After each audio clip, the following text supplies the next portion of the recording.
everybody, and welcome, fellow patriots. Welcome back.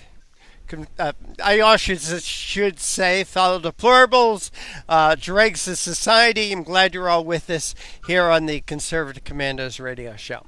I'm Rick Trader, coming to you from the studios of the Conservative Commandos radio network, around the world on Al Gore's amazing internet with TalkStream Live, iHeartRadio, TuneIn, American Political Radio, AM/FM 24/7, Leading Edge Radio Network, and now broadcast as part of the AUN TV network.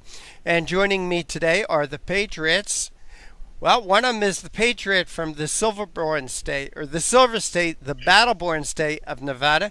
That is Sharron Angle. Boy, you can tell it's Monday.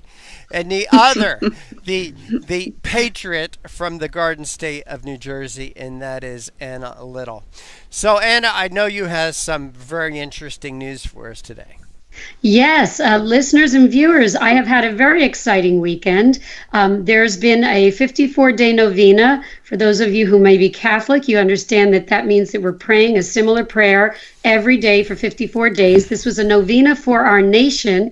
And then we had a National Rosary Rally. Again, if you're Catholic, you understand that a rosary is a series of prayers. We use some beads to keep track of the count of those prayers. And we pray that to our Lord's mother to intercede for us with our Lord, because we're sinners and she has direct access to him, and sometimes if we're not in a state of grace, we can't get to him quite so quickly. And we strongly believe that our nation today is not in a state of grace. And as people of God, as part of the body of Christ, we need to be stepping up on our own behalf and on the behalf of our brothers and sisters who may not know God, may have lost their way, who perhaps are not as prayerful or in a state of grace even enough to reach out to God. And we think that we have a problem in our government, generally speaking. So that's how the Novena for Our Nation was born. And then the National Rosary Rally, which has traditionally for 3 years now been on the Feast of Our Lady of the Rosary, which is a Catholic date in the Catholic Church calendar. But it can be any day. It does not have, you can do a rosary rally any day you want. It's not scripted to be on a certain day or not. We've just chosen that feast day because to us it's momentous and it's meaningful. So this happened this weekend. And what's different this year, Rick, Sharron, and viewers and listeners, is that it went global. It did not just go national, it went global. This year, meaning yesterday, on the Feast of Our Lady of the Rosary, we had over 1,200 sites in the United States registered via internet and then producing videos and then uploading videos to the internet. It is so awesome and inspiring. You need to go to Rosary Coast to Coast. Just put it into Google, it'll come up. Rosary Coast to Coast. It started with Poland, Ireland, and England, of all places, and those countries had done what they call a rosary on the coast to pray for their nation. And that became Rosary Coast to Coast for the United States, because we have coasts in two places. So we can't say on the coast in the U.S., we have to say coast to coast, because we have two coasts on our borders. So the Rosary Coast to Coast was then joined by 55 other nations. There is actually a video at the Rosary Coast to Coast Facebook page that shows that there is a helicopter placing an oversized statue of the Virgin Mary in Assyria, which is a very difficult country in which to be a Christian these days. So this is very meaningful. This is very powerful. Father Rick Heilman, you can look him up also. Heilman is Heilman, Heilman. And he was the person who first organized this. There's another site you can look at called the Holy League. The Holy League. And the speakers for the National Rosary Rally, if you look at the National Rosary Rally or Rosary Coast to Coast, you'll find their flyer. Those speakers are internationally renowned Christian and Catholic speakers, and they were inspirational yesterday. I am still on fire from having participated in these events, and I have to tell you, I have more hope in my heart today for the United States and for this world's salvation than I have had in many, many years. I am proud of President Trump. I am. And I do believe that he is saved and that he believes in Jesus, our Savior, and that he is trying to follow the moral law as well as to create and follow and execute laws here in the United States that are not in opposition to the moral law. I do believe that. But while I am so proud of him, I am really looking for our Lord to come and to help us in his own supernatural way to be guided on right paths. And I believe we have so many believers in government who are under attack right now by the very governmental institutions that are meant to follow their direction. We, the people, are in charge in the United States. That gives God the best chance because we're believers, right? So if we're telling our representatives what to do and our representatives are doing what we tell them to do and we're believers, that's the best chance we have for a government that doesn't break moral law. Anna, let me ask you this. Obviously, not all our listeners and watchers are Catholics, but how do you feel that this is important to our country? I feel it's important to our country because our country is a Judeo-Christian nation. The reason we were founded in the first place is because moral law was being disrespected and ignored. And we rose up as a people in the American Revolution to establish a rule of law that would not be in conflict with moral law established by our Creator. I call him God. So I believe that this prayerful movement from whatever denomination is so very important to our nation because we need to go back to our roots. This doesn't mean move backwards. This just means reach down to our foundation and solidify our structure of our government. We, the people, are in charge for a reason. Our founders knew that as long as faith-filled, patriotic people were driving the boat or driving the ship here, that we would not go astray from moral law. We're astray from moral law because we, the people, have been disconnected from our representatives, and we have fought hard to take back our House, our Senate, and our White House, and we still have troubles. And the reasons we still have troubles is because we need to bring God back into the public square. And we bring God back into the public square through the First Amendment. Freedom of religion, freedom of association, freedom of speech. The very First Amendment to the Constitution, an amendment to be very specific about rights that were already outlined through the Declaration of Independence, life, liberty, and the pursuit of happiness. It's necessary to have that First Amendment, freedom of religion, freedom of association, and freedom of speech in order to protect those inalienable rights given us by our Creator. We're Judeo-Christian. We've got to get back to our roots. We need to bring God back to the public square, and we did that this weekend through this event. And it was wonderful. It was inspirational. And we reached countless people because it was a busy Sunday. The weather was beautiful. People were all over the National Mall. We were amplified. We were singing. We were speaking. We were praying. And people noticed. Even if they didn't participate, they noticed, they looked, they stopped. It was very, very inspirational. You know, you were down there, Anna, and I guess the big news over the weekend was the confirmation of Judge Brett Kavanaugh. How could you give me the feeling of the crowd towards the confirmation of the judge? Well, I'll say that the people that were in attendance at the rally and the organizers were very glad that Judge Brett Kavanaugh has been confirmed and is now Justice Kavanaugh. They couldn't be happier. I'll tell you, the scene just the day before reminded me of Babylon. Really? In it what was way? lawless. You got about a minute, so tell us in what way it reminded you of Babylon. I'll try to sum it up, but there's a lot of detail. These folks that were demonstrating against Kavanaugh's confirmation were lawless.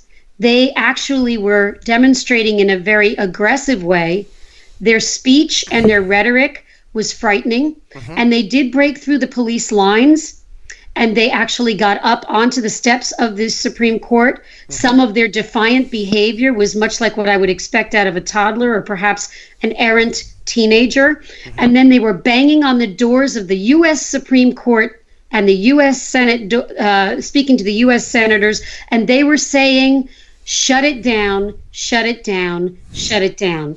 That was the day before. Hey, ladies, got to go to break, and on the other side of the break, I do want to talk about our guests, but I have some feelings. I think that these these demonstrations and protests coming from the wild, crazy left, I think it was very good for America to say. And on the other side, I'll tell you why and maybe get your views and opinions on it. But you are listening and watching the Conservative Commandos radio show with Anna Little, Sharron Angle, and yours truly, Rick Trader, coming to you from the studios of the Conservative Commandos radio network. Today's show, like all our shows, is being brought to you by the First Amendment, protected by the Second. Don't go away. Sharron, Anna, and I will be right back.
My healthcare costs were going to double this year. Doubled. It was down to healthcare or my student loans.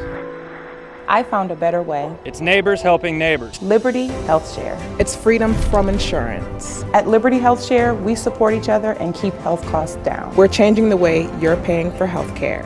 This is the way it should be.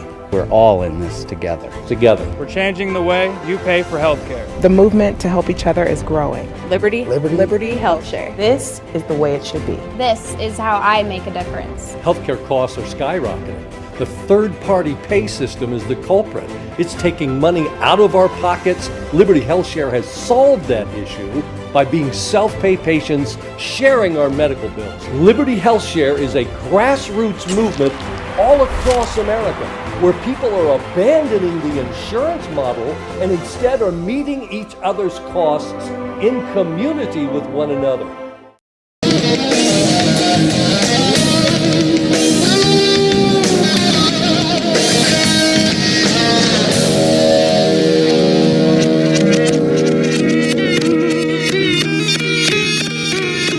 Thanks for staying with us. This is the Conservative Commandos radio show with Anna Little, Sharron Angle, and yours truly, Rick Trader. For rebroadcasts of our shows, please check out our website, ccrshow.com or CCRS Network. Please like us, friend us, and follow us on Facebook and on Twitter. Ladies, I want to do something a little bit different today. And we usually talk about our guest at the beginning of the second segment. Let's do it at the end. Because, Anna, you were talking about the protesters that were protesting against the appointment of Judge Kavanaugh. And I made a comment. I am glad those demonstrations took place. I'm glad they were on TV. I wish more of it was on TV because I want America to see how ridiculous, how utterly ridiculous the left is. Ladies, I'm really starting to think, I'm really starting to think and to believe that liberalism is a mental disease. And I think the actions of those people in Washington, D.C., protesting against the Senate and Judge Kavanaugh is proof positive. Sharron Angle, am I thinking too outside the box again? No, this has been a common thought for over 10 years now. I think that there was a radio talk show host that really coined that phrase, that liberalism is a mental disorder. And I think the most of us Americans have come to that same conclusion. There's nothing that would give you another impression when they are going headlong towards socialism, and anyone in their right mind understands that socialism is what has destroyed many good countries. I mean, Germany fell under that socialist tyranny, Russia under socialist tyranny, Venezuela, Cuba. You can just go right down the countries of this world that had thriving economies and robust culture, and they came under socialism, and they are nearly dead. It is just a sad, sad state of affairs, and yet they tout this socialism as if it were a badge of some kind of freedom.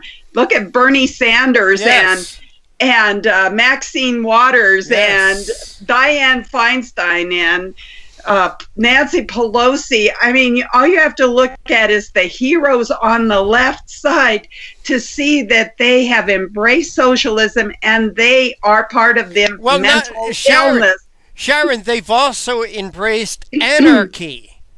That's what they're embracing. Lawlessness and anarchy. And I went, hey, you're not going to convince the 20% on the left of anything. You're not going to convince the 20% of the right on anything or to change their thinking or our ideas. But the 60% of middle America, that's who I want to see the actions of these people, how disgraceful, how disrespectful that they are, that hopefully the people in the middle, the moderates, will not want to align with that type of people. I believe that Americans generally want respect, want decency, want law and order. And this is why I'm saying it is so. I'm so glad they showed up in Washington to protest. Your thought on that? Am I thinking, again, I'll ask you, Anna, am I thinking out too far outside the box? Well, I do think we have to expose the antics of the liberal protesters for what they are, because I do agree with you. The American people do not want dysfunction in Washington. Nope. They're very busy working very hard to take care of their families. They are willing to pay their taxes. I think I can speak on their behalf by saying that we the people are willing to pay our taxes for the common good, but we are not willing to see lawlessness tolerated in our government, and that would be on the part of our representatives, which has occurred in the case of the Democrat resistance movement, but certainly not in the public square on government property, which belongs to we the people. And that is what was happening on the day before our very peaceful and uplifting and inspirational gathering this weekend. So I do think that exposing it for what it is has its benefits. We also have to realize that we are looking at a devolution, and I'm saying DEVIL-lution of our society, and we need to get back to our common morals, American values. Without even stating a certain denomination, I can say that moral law has been described as American values. What I saw on the steps of the Supreme Court in the anticipation of Judge Kavanaugh's confirmation was not American values. It's a black eye on the United States of America, and we the people ought not to tolerate it. Hey, ladies, we only have about 3 minutes left in this segment, and I really want us to talk about our guest. Once again, here on Conservative Commandos radio show, we got 3 great guests joining us today. Anna, who are we going to be speaking with? Well, our first guest is going to be Seton Motley, and she's the president of Less Government. Actually, an organization. He is. Why did I do that? I don't know. Okay, poor Seton. Seton, I'm sorry. Seton Motley is the president of Less Government, an organization dedicated to, well, less government, yes, including protecting the First Amendment from governmental assault. He is a writer, television, and radio commentator, political and policy strategist, a lecturer, debater, and an activist. Seton Motley is going to join us today to talk about the anti-Kavanaugh dumbness, a pain that will be with us for quite some time. Now, this is a post he has made giving the analogy, don't laugh, but it is funny, between what is going on now with leftists and the resistance movement and the crazy demonstrations and Pinky and the Brain. So it's going to be quite a conversation with Seton Motley. Our second guest is Aparna Mathur, a resident scholar in economic policy studying at the American Enterprise Institute. She researches income inequality and mobility, tax policy, labor markets, small businesses. She's been published in several top scholarly journals and in popular press on the issues of policy relevance, and her work is cited in academic journals. So she's really quite qualified. She's joining us today from AEI to talk about the September job numbers. Unemployment has fallen to a 49-year low. We're not hearing that. This is history in the making, and we're not hearing it. No, all we're hearing about is Christine Blasey Ford. By the way, we're going to start hearing about the Russians real soon. Sharron, who are you going to be speaking with today? We have a surprise at the end of our show for all of our listeners. I'm going to let Anna go ahead and introduce all of our guests. Okay. Well, J.D. Gordon will be joining us as our third guest, and he's a former Pentagon spokesman who served under Secretary Donald Rumsfeld and Secretary Robert Gates. And he's also been on 3 Republican presidential campaigns as full-time senior national security and foreign policy advisor in the 2012 and 2016 election cycles. Herman Cain, former Governor Mike Huckabee, and Donald Trump, the current president of the United States. Now, JD is going to join us to talk about how government leakers and the media have actually waged war on President Trump. Now, this is important to discuss because, again, you don't hear it on the major networks, and it's wrong what is going on in this particular case. So we have an elected president. We, the people, have spoken. There needs to be respect for our government officials. Can't wait to speak to J.D. Gordon about that. All right, with that, we do need to go to a break, and you are listening and watching the Conservative Commandos radio show with Anna Little, Sharron Angle, and yours truly, Rick Trader. Don't go away. We'll be right back with our first guest, Seton Motley from Less Government. I love saying that.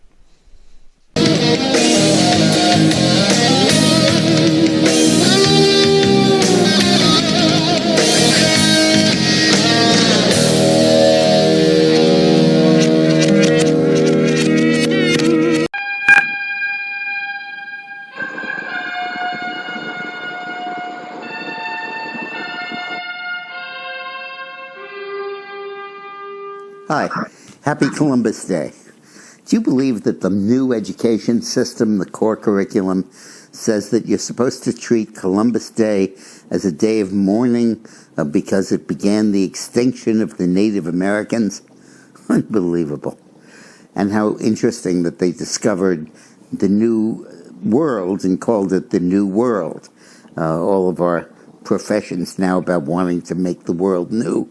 Well, this really was a new world. Trump is absolutely brilliant the way he's played this Kavanaugh confirmation. First of all, he appointed Kavanaugh. He could have selected a much more conservative judge and not gotten the establishment approval that he got. But by getting that, he selected a nominee that was invulnerable to the charges that would then be brought up against him. And Trump couldn't, of course, have known that that stuff would come out and he would be smeared with these allegations. But once he was, he could have walked away. He could have let Kavanaugh twist slowly in the wind, as they say, and he would ask to be withdrawn, and he would replace him with some other judge off the list. But he decided to hunker down and hang in there, because he realized two things. First of all, that Kavanaugh was innocent, and secondly, that because he was such a good nominee for judge, so approved of by the legal establishment and the conservative movement, that the left would bash itself against the rocks and ultimately destroy itself in trying to eliminate Kavanaugh and block his confirmation. And that's just what happened. They resorted to crazier and crazier tactics when the first person, who obviously was doctored, fermented testimony, she's an expert on self-hypnosis and on memory and deception. That's what she teaches. And was followed up by somebody else who was equally unreliable, and then a third witness who was even worse than the first two. And as this piled on, voters really began to get the correct impression of the Democratic Party. Its true face became shown. Willing to do anything, lie in any way, cheat in any way, fabricate any way you could to accomplish their objective. And that really exposed something the country did not want. And now Trump is basing the midterm elections, as he should, on do you want this crazy mob running the country? Calling them an angry mob, which is, he's right. Do you want these guys running the Congress and running the Washington? And it completely turns the election away from a referendum on Donald Trump to a referendum on the Democratic left and the mob. And I mean the Democratic mob.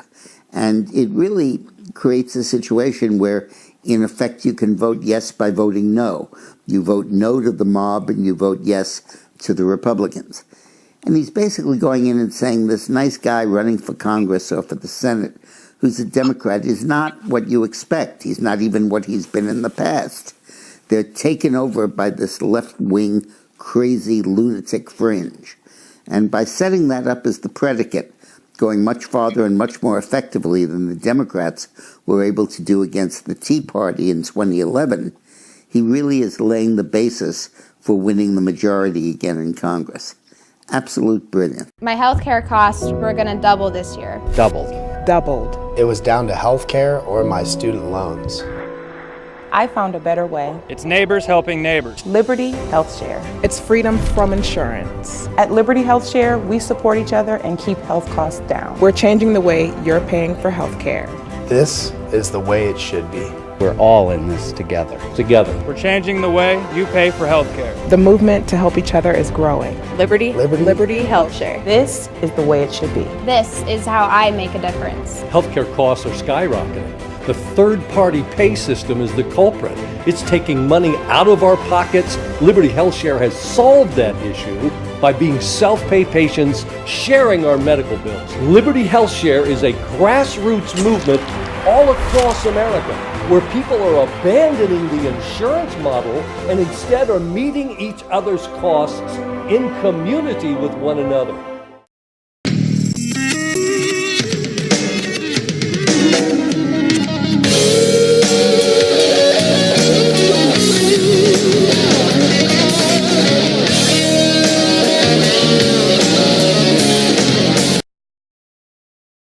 And welcome back to the Conservative Commandos radio show with Sharron Angle and yours truly, Rick Trader. And Anna Little, our first guest of the day, is with us. Please make him feel welcome. I'm honored to introduce to you, listeners and viewers, Seton Motley, president of Less Government, an organization dedicated to, well, less government, including protecting the First Amendment from governmental assault. Seton is a writer, television and radio commentator, political and policy strategist, lecturer, debater, and activist. Seton Motley, welcome back to Conservative Commandos radio show. Appreciate it. Thank you very much. Well, we want to thank you for your leadership and your work. I'd like you to talk to us about a recent post of yours entitled "The Anti-Kavanaugh Dumbness, a Pain That Will Be with us for Quite Some Time." I want you to talk to us about that because obviously Judge Kavanaugh is now Justice Kavanaugh, and that's very significant for we the people and restoring law and order, I think, to this government. So talk to us about the anti-Kavanaugh dumbness. Talk to us about your post. Well, yeah, you're correct, of course, that Kavanaugh is a very important emplacement on the Supreme Court.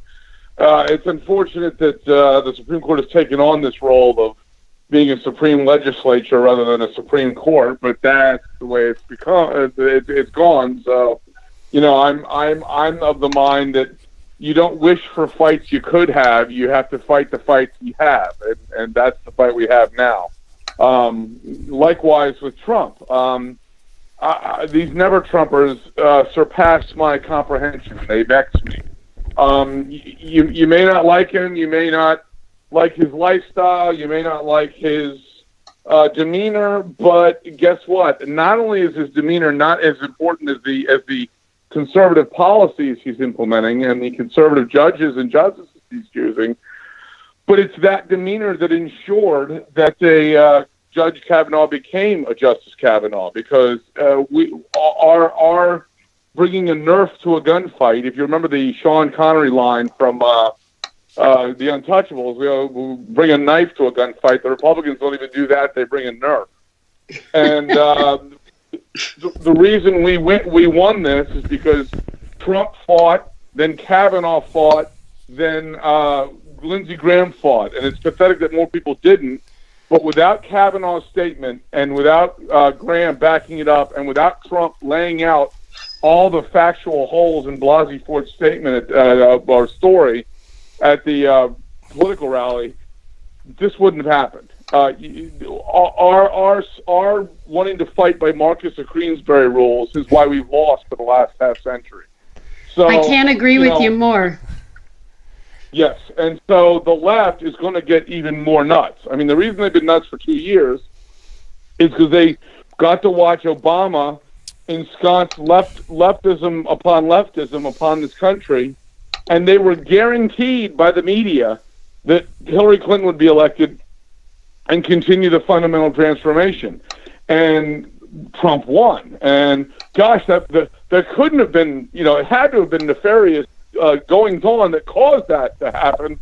So of course we've had this Trump-Russia nonsense for 2 years now, which is a total lie. And so they've been angrier and angrier and angrier. And then this Kavanaugh, the Supreme Court opening came about, and they just went nuts because, again, they can't pass their legislative priorities via legislation and by the elected officials in Congress. They've been relying on the courts for decades now. And, of course, like I said, this is the Supreme Legislature. It's not the Supreme Court. And this really does firm up a 5-4 largely conservative bloc vote in the Supreme Court. And that freaked them out. And it's only going to get worse from here because they're still losing. They're not winning any arguments. And they're basically insane anyway. So it's just going to get worse and worse and worse as we go forward. Well, I was down in D.C. this past weekend. I talked about that a little in the beginning segment of our show, so I won't go into a lot of detail here. But, Seaton, I'm sure you're aware of what went on the steps of the Supreme Court on the day that Judge Kavanaugh became Justice Kavanaugh. Scratching at an iron door and screaming at it. Yeah. These people are unhinged.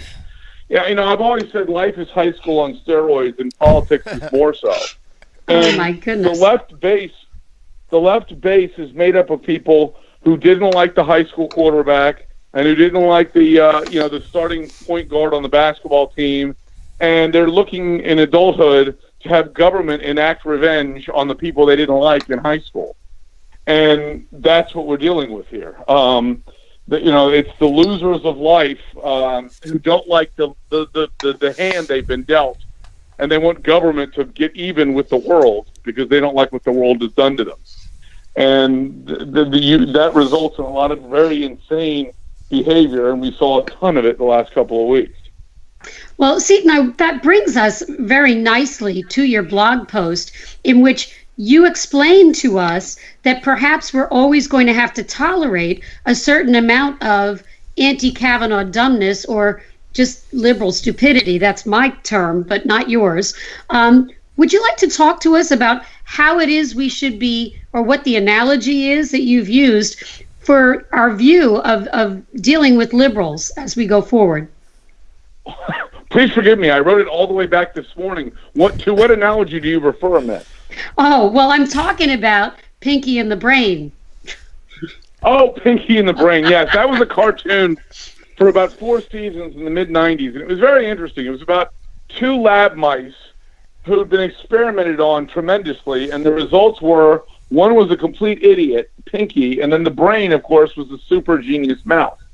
And the guy who voiced the mouse for the Brain was a what's his name? Who's the guy who was in Citizen Kane? Okay. A very famous actor who did War of the Worlds. Orson Welles.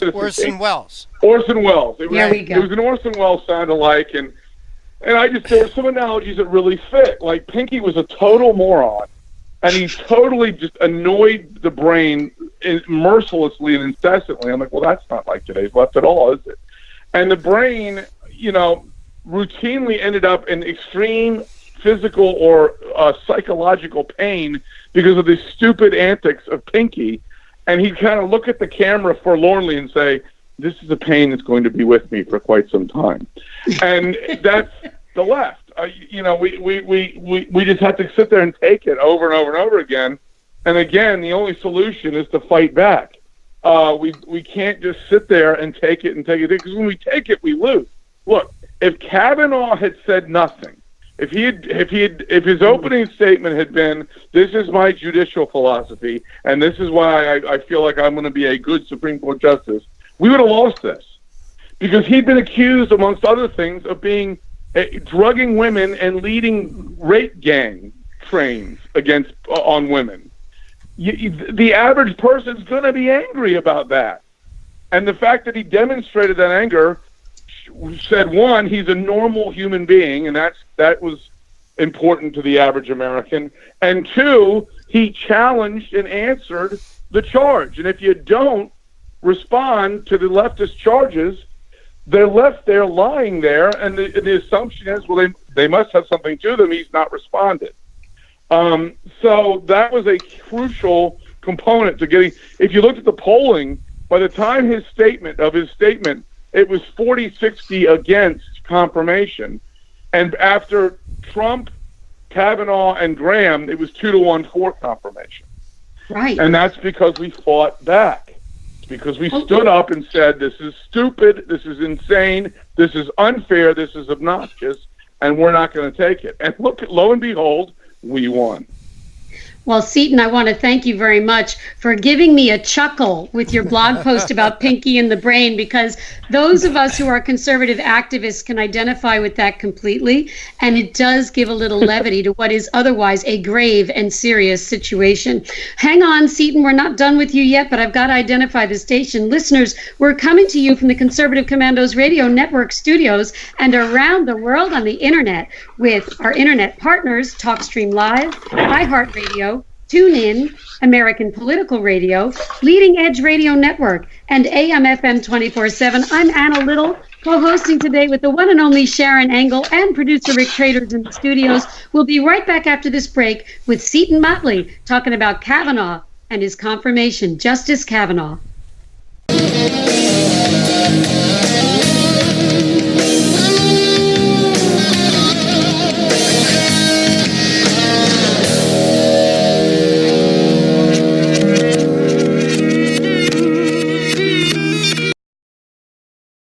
Presents Not on My Watch, an educational documentary exposing election corruption, the problem and solution. I saw voter fraud with my own eyes. Now, people say, why didn't you report it to the authorities? Well, they were the ones doing it. The integrity of one man, one vote doesn't apply at the Texas state legislature. There is no way to know if your representatives are voting for themselves. A Republican reaches back to vote for Democrat Oliveira. Democrat Matt Reynolds votes for Republican England. 2 out of 3 voters nationwide believe that voter fraud is a serious problem in the U.S. today. The process is rigged. Both sides of the aisle are guilty. Florida now has to tell the Department of Justice whether the state will comply with DOJ's demand to stop purging thousands of people from its voter rolls. We have the sloppiest election system of any industrialized democracy. Philadelphia flagged 50,000 duplicate registrations, so just think how many more slipped through. It's almost impossible to detect. How do you get caught? You only get caught if you confess. Election corruption is deeply embedded in America. Quote, election fraud is a crime that usually pays, unquote, writes Tracy Campbell in his book, Deliver the Vote, A History of Election Fraud, an American political tradition from 1742 to 2004.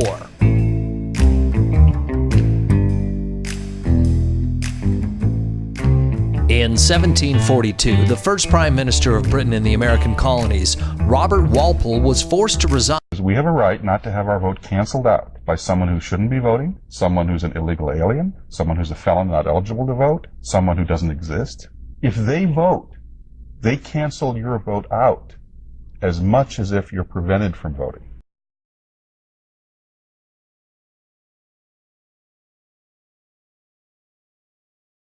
If this is going to be fixed, it's going to have to be a citizen effort. It comes down to, it's the same old question, if not now, when?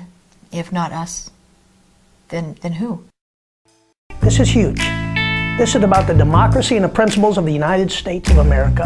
People say, but why you? Why you? Why not? And if it starts with a fireman, if it starts with a sanitation worker, if it starts with a teacher or a nurse or a caretaker of the elderly, then so be it. It's got to start somewhere.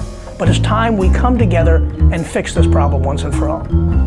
There is no serious person out there who would suggest somehow that you could even rig America's elections. To say that it doesn't exist is an outright lie. Not on My Watch was paid for by Our Voice PAC. For more information on how you can get involved, go to ourvoicepac.com. You can help make sure this film gets into a theater near you by donating at ourvoicepac.com. Donations are not tax deductible. My healthcare costs were going to double this year. Doubled. Doubled. It was down to healthcare or my student loans. I found a better way. It's neighbors helping neighbors. Liberty Health Share. It's freedom from insurance. At Liberty Health Share, we support each other and keep health costs down. We're changing the way you're paying for health care. This is the way it should be. We're all in this together.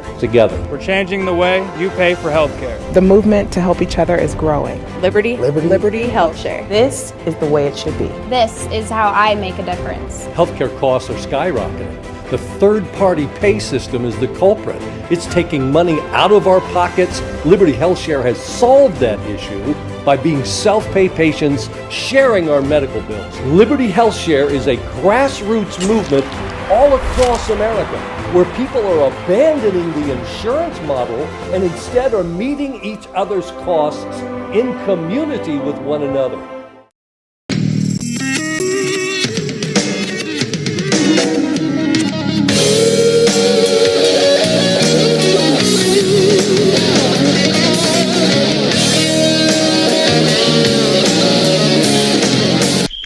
And welcome back to the Conservative Commandos radio show with Anna Little, Sharron Angle, and yours truly, Rick Trader.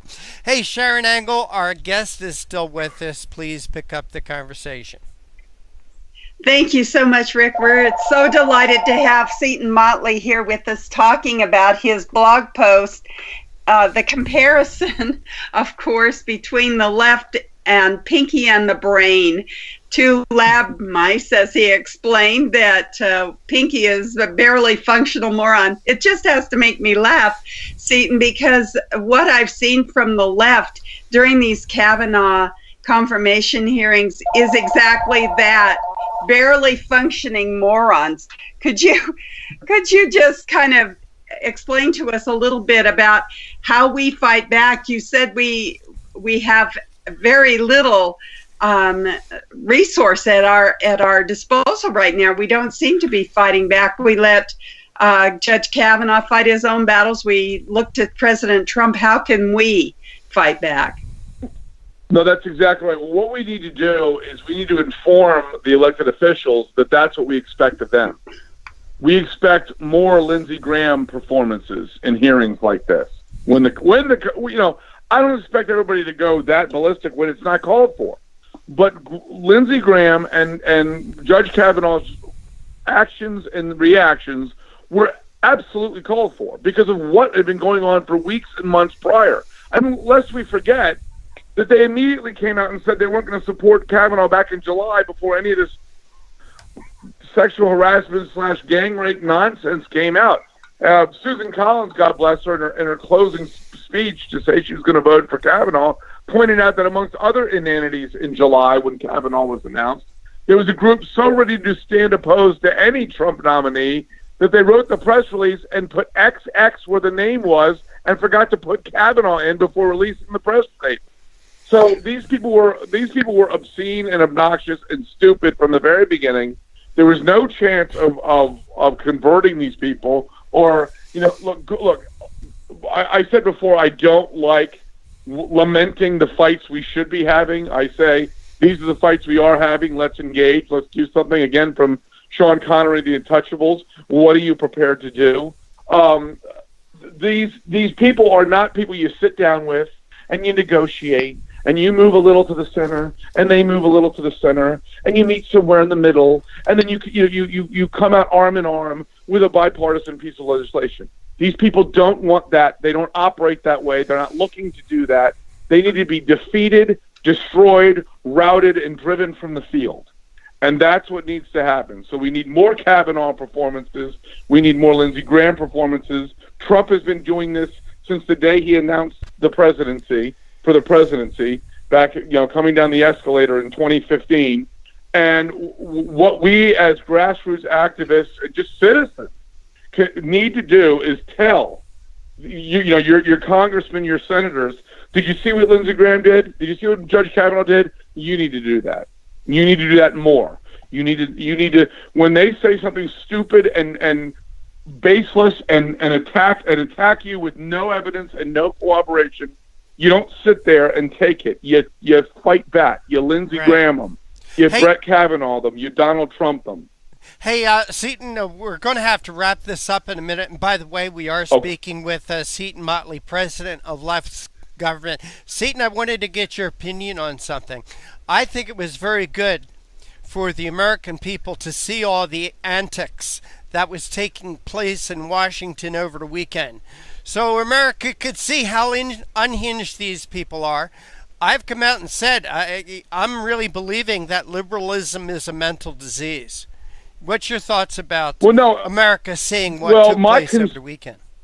My concern is the number one thing the media can do to stop us advancing the ball is not.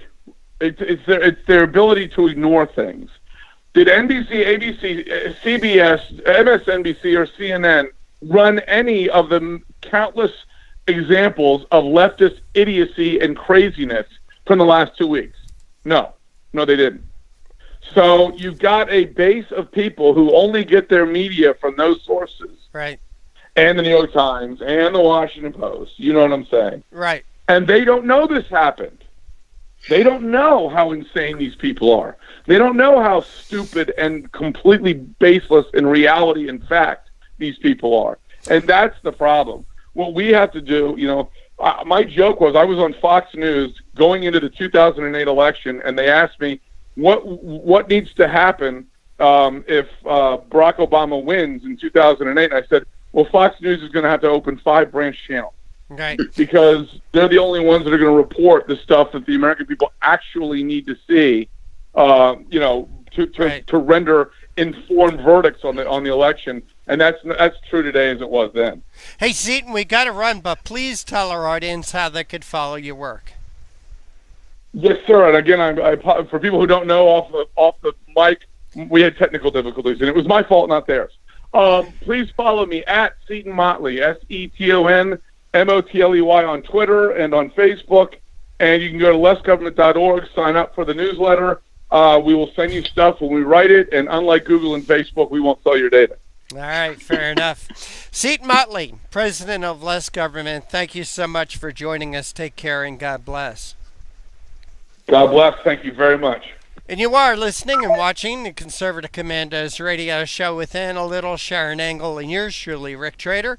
For rebroadcasts of our show, check out our websites, ccrshow.com or CCRS Network. Don't go away. We will be right back with our next guest.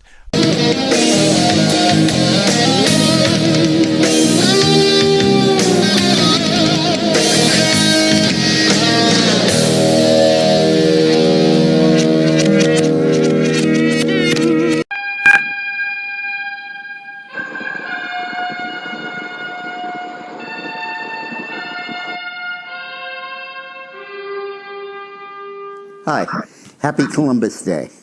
Do you believe that the new education system, the core curriculum, says that you're supposed to treat Columbus Day as a day of mourning because it began the extinction of the Native Americans? Unbelievable. And how interesting that they discovered the new world and called it the New World. All of our professions now about wanting to make the world new. Well, this really was a new world. Trump is absolutely brilliant the way he's played this Kavanaugh confirmation. First of all, he appointed Kavanaugh. He could have selected a much more conservative judge and not gotten the establishment approval that he got. But by getting that, he selected a nominee that was invulnerable to the charges that would then be brought up against him. And Trump couldn't, of course, have known that that stuff would come out and he would be smeared with these allegations. But once he was, he could have walked away. He could have let Kavanaugh twist slowly in the wind, as they say, and he would ask to be withdrawn and he would replace him with some other judge off the list. But he decided to hunker down and hang in there because he realized two things. First of all, that Kavanaugh was innocent. And secondly, that because he was such a good nominee for judge, so approved of by the legal establishment and the conservative movement, that the left would bash itself against the rocks and ultimately destroy itself in trying to eliminate Kavanaugh and block his confirmation. And that's just what happened. They resorted to crazier and crazier tactics when the first person, who obviously was doctored, fermented testimony. She's an expert on self-hypnosis and on memory and deception. That's what she teaches. And was followed up by somebody else who was equally unreliable, and then a third witness who was even worse than the first two. And as this piled on, voters really began to get the correct impression of the Democratic Party. Its true face became shown. Willing to do anything, lie in any way, cheat in any way, fabricate any way you could to accomplish their objective. And that really exposed something the country did not want. And now Trump is basing the midterm elections, as he should, on do you want this crazy mob running the country? Calling them an angry mob, which is, he's right. Do you want these guys running the Congress and running the Washington? And it completely turns the election away from a referendum on Donald Trump to a referendum on the Democratic left and the mob. And I mean, the Democratic mob. And it really creates a situation where, in effect, you can vote yes by voting no. You vote no to the mob and you vote yes to the Republicans. And he's basically going in and saying this nice guy running for Congress or for the Senate who's a Democrat is not what you expect. He's not even what he's been in the past. They're taken over by this left-wing, crazy, lunatic fringe. And by setting that up as the predicate, going much farther and much more effectively than the Democrats were able to do against the Tea Party in 2011, he really is laying the basis for winning the majority again in Congress. Absolute brilliance. My health care costs were going to double this year. Doubled. Doubled. It was down to health care or my student loans. I found a better way. It's neighbors helping neighbors. Liberty Health Share. It's freedom from insurance. At Liberty Health Share, we support each other and keep health costs down. We're changing the way you're paying for health care. This is the way it should be. We're all in this together. Together. We're changing the way you pay for health care. The movement to help each other is growing. Liberty. Liberty Health Share. This is the way it should be. This is how I make a difference. Healthcare costs are skyrocketing. The third-party pay system is the culprit. It's taking money out of our pockets. Liberty HealthShare has solved that issue by being self-pay patients sharing our medical bills. Liberty HealthShare is a grassroots movement all across America where people are abandoning the insurance model and instead are meeting each other's costs in community with one another.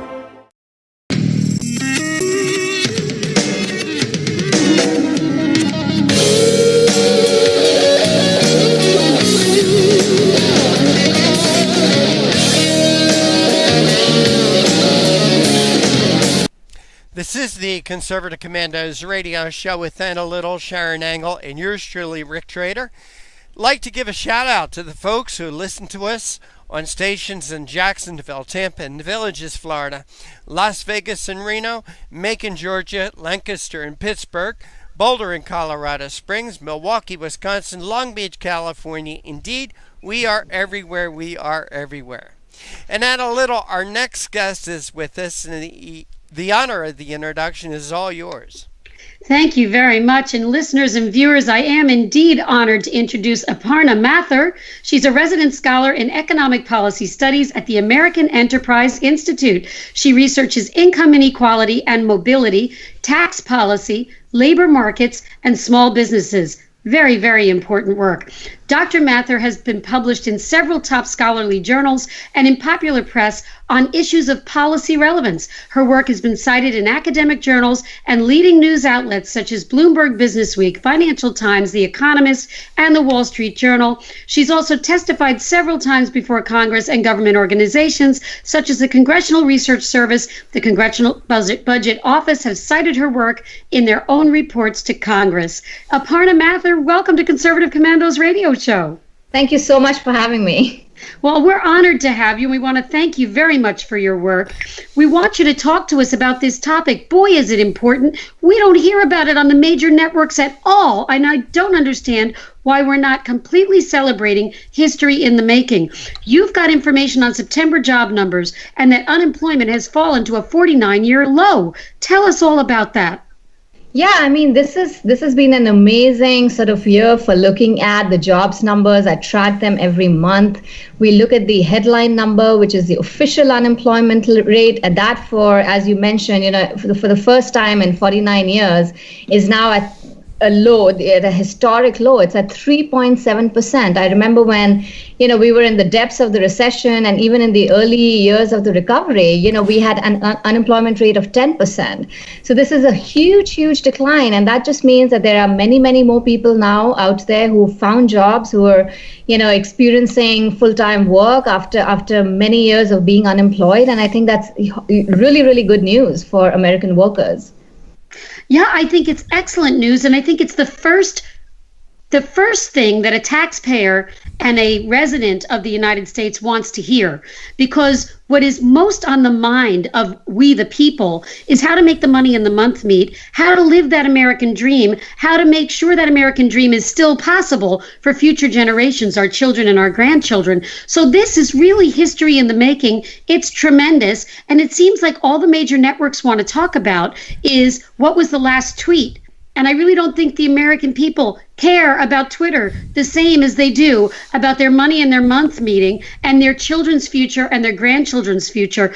Tell us, how is it that we've been able to reach this 49-year low in unemployment? What policies have led us to this situation, which is terrific for the American people? That's absolutely right. I mean, we've been worrying about what's happening in the labor market. Are people out there looking for work and not finding it? What's happening to wages? And I think this is something to celebrate. This should be the biggest news story of the day.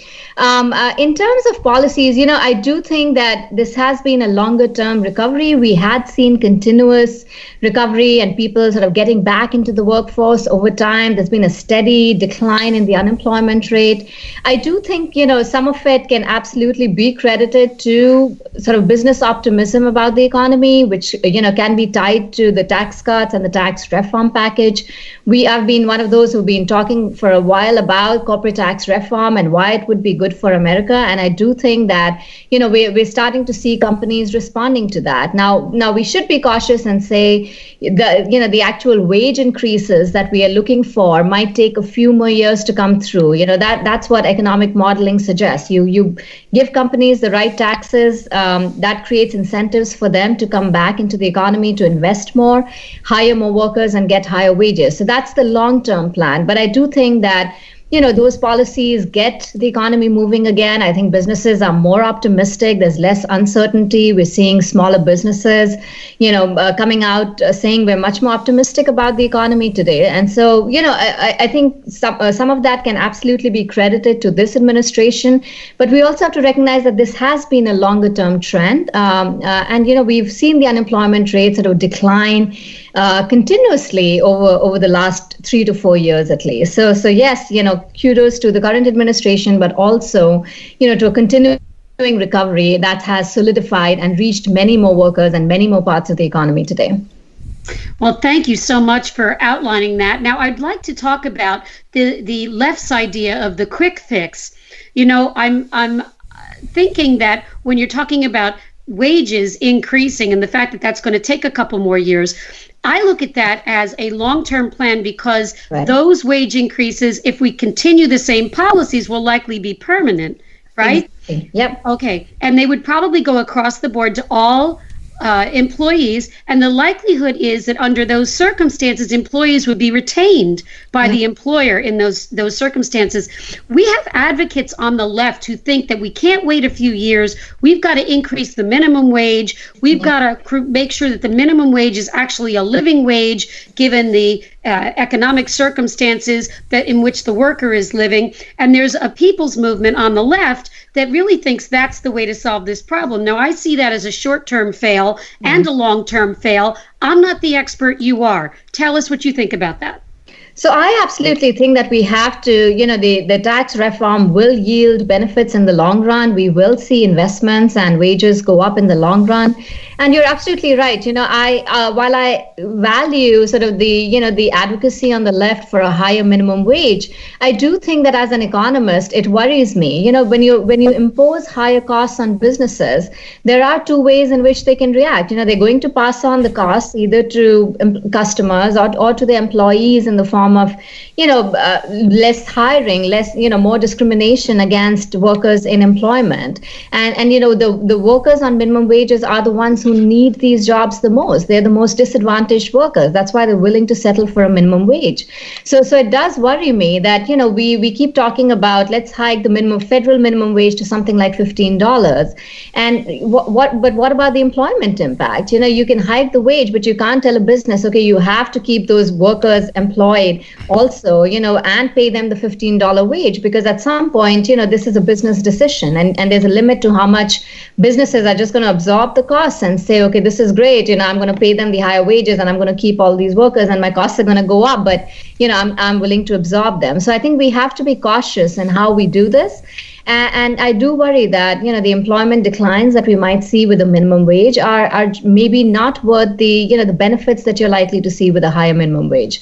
On the other hand, with tax cuts and tax reform, it's sort of an organic, business decision making that's driving the process. When businesses see lower tax rates, it lowers their costs. And then they can do, all the investments that they want to do. They can hire workers. So I do think that, that's much more likely to yield positive gains, wage gains for workers in the long run. Yeah, I like your long-term projections because I think that the people of the United States, the workers, are really looking for those long-term solutions. They want stability for themselves and their families.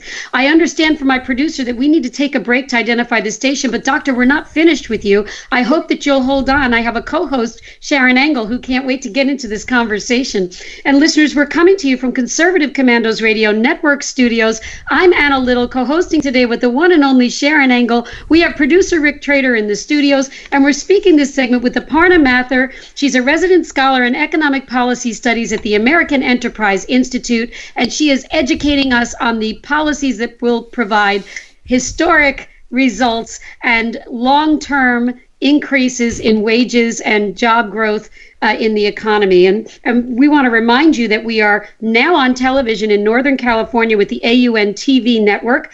And we are also with our internet broadcast partners broadcasting around the world on the internet, TalkStream Live, iHeartRadio, TuneIn, American Political Radio, Leading Edge Radio Network, and AM/FM 24/7. Don't go away. We'll be right back after this break.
My healthcare costs were going to double this year. Doubled.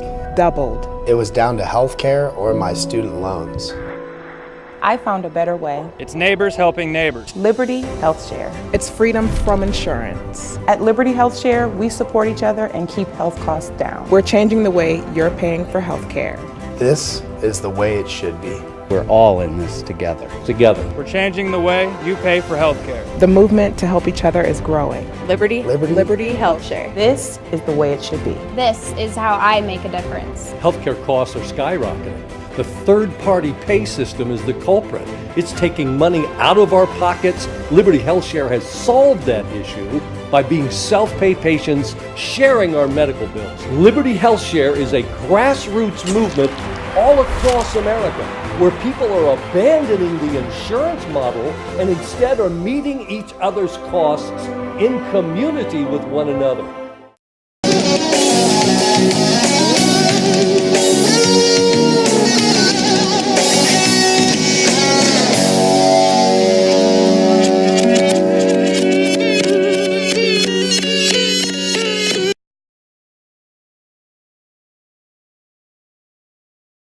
Thank you for staying with us. This is the Conservative Commandos Radio Show with Sharron Angle and yours truly, Rick Trader.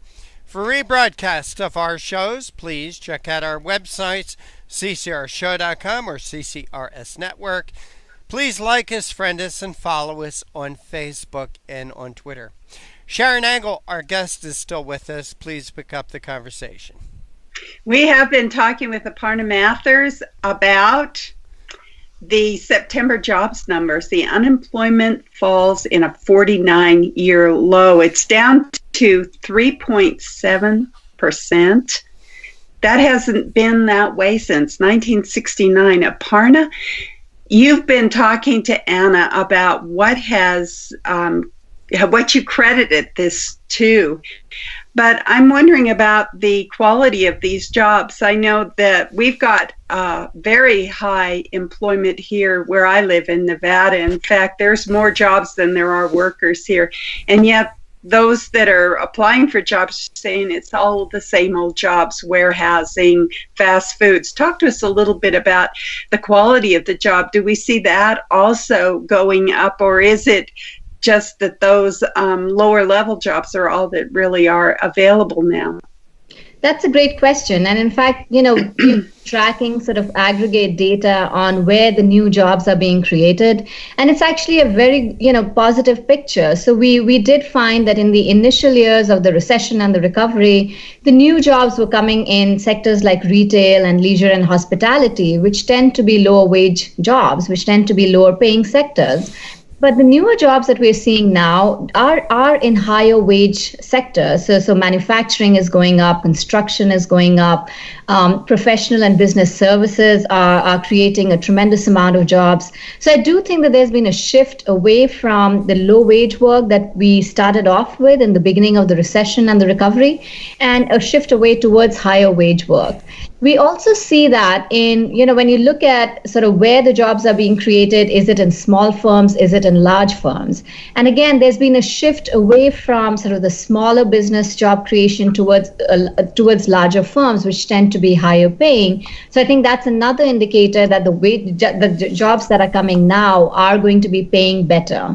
And finally, I think if we sort of look at full-time versus part-time work. So we did see over the course of the recession this big spike in involuntary part-time work. And that has come down. If we track that through the U6 rate, which captures those workers who are sidelined or who are, want full-time jobs but have only part-time work, that number has come down a lot as well. And we actually see a lot more jobs now being created which are full-time jobs. So I think, there are lots of indicators which suggest that workers are actually moving away from low wage jobs and sectors towards higher wage work. And now, you often get this question, like, where is the wage growth? Because we, every month we look at the jobs numbers, but we also look at the wage growth. And that's been averaging about 2.7, 2.8, 2.9. But I would like to say that masks a lot of variation across sectors, across workers. So if there are workers out there who are seeing 5 to 6% nominal wage growth. And there are workers who are still sort of coming into the labor market and are willing to accept lower wages. And that's keeping the average wage number down. So we shouldn't be, dismissive or disappointed, I think, with the wage growth per se, but recognize that there is a lot of variation and there are a lot of workers who are doing well, even in this economy.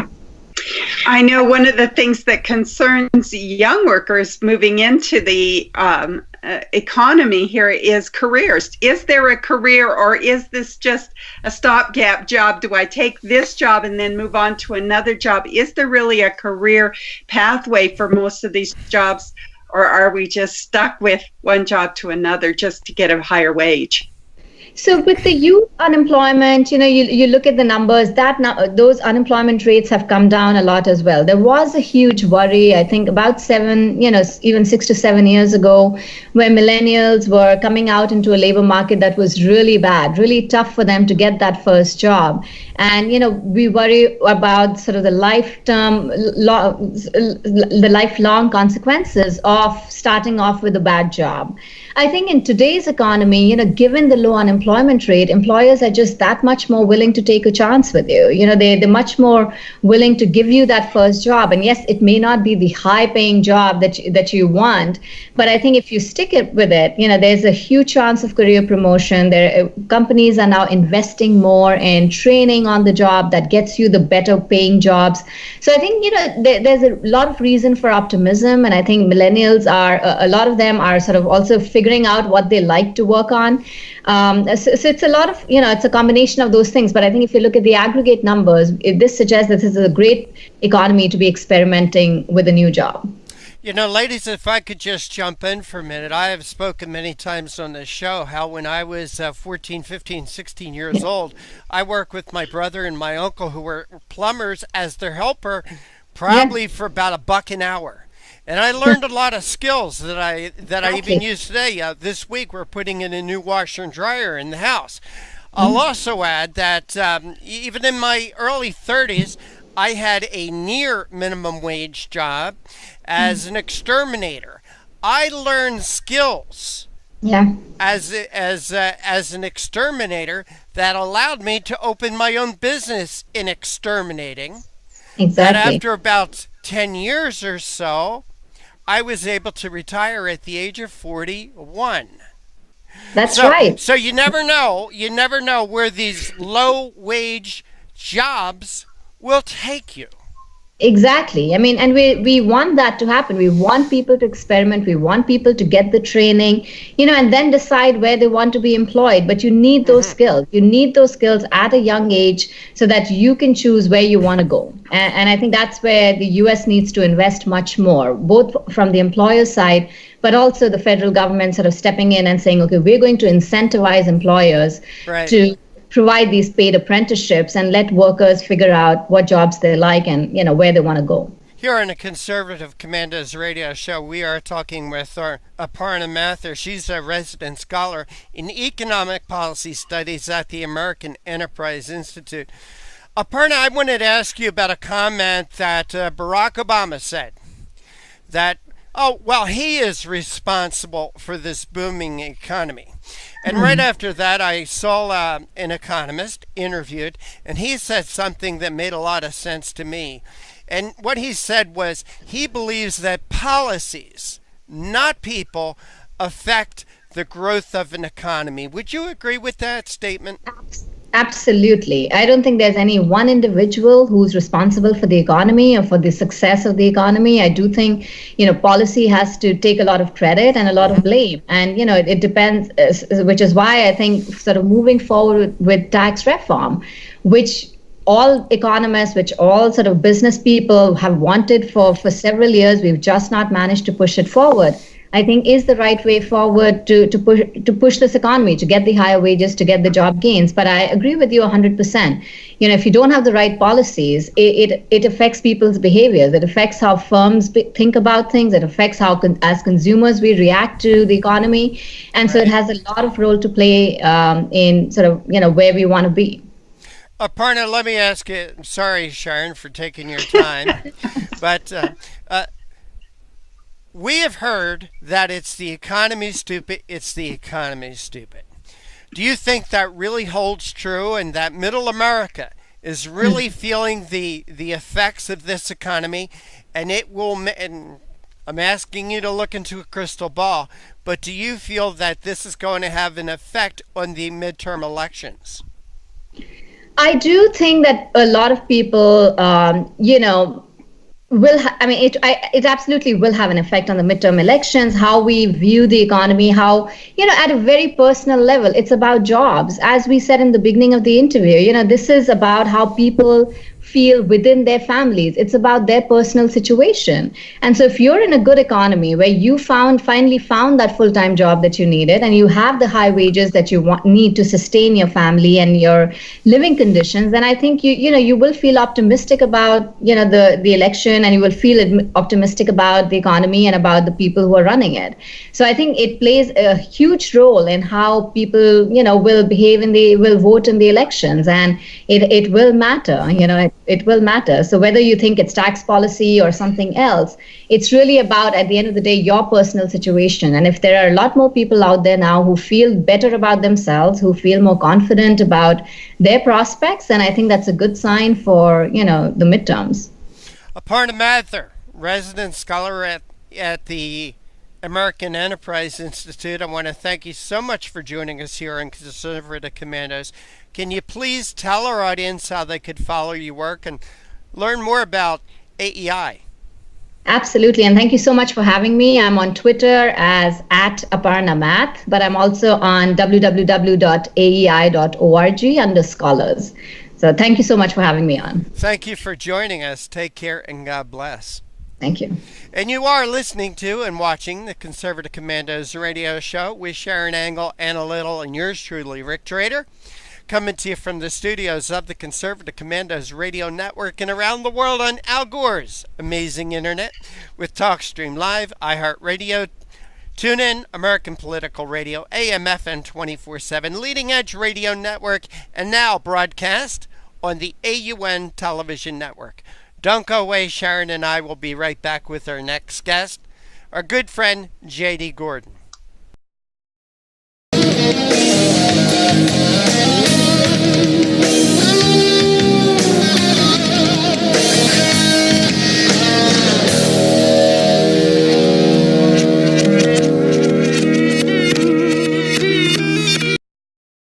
PAC presents Not on My Watch, an educational documentary exposing election corruption, the problem and solution. I saw voter fraud with my own eyes.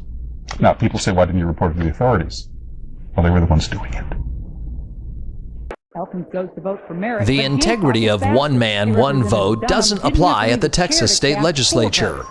There is no way to know if your representatives are voting for themselves. Department, a Republican reaches back to vote for Democrat Oliveira. Democrat Matt Reynolds votes for Republican England. 2 out of 3 voters nationwide believe that voter fraud is a serious problem in the U.S. today.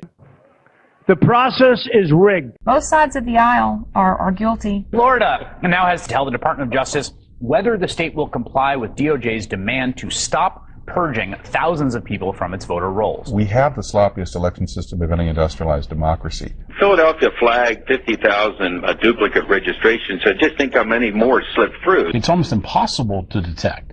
How do you get caught? You only get caught if you confess. Election corruption is deeply embedded in America. Quote, election fraud is a crime that usually pays, unquote, writes Tracy Campbell in his book, Deliver the Vote, A History of Election Fraud, an American political tradition from 1742 to 2004.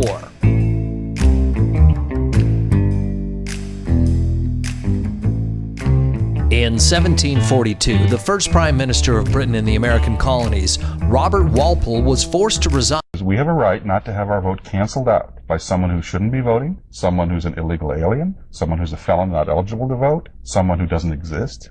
If they vote, they cancel your vote out as much as if you're prevented from voting.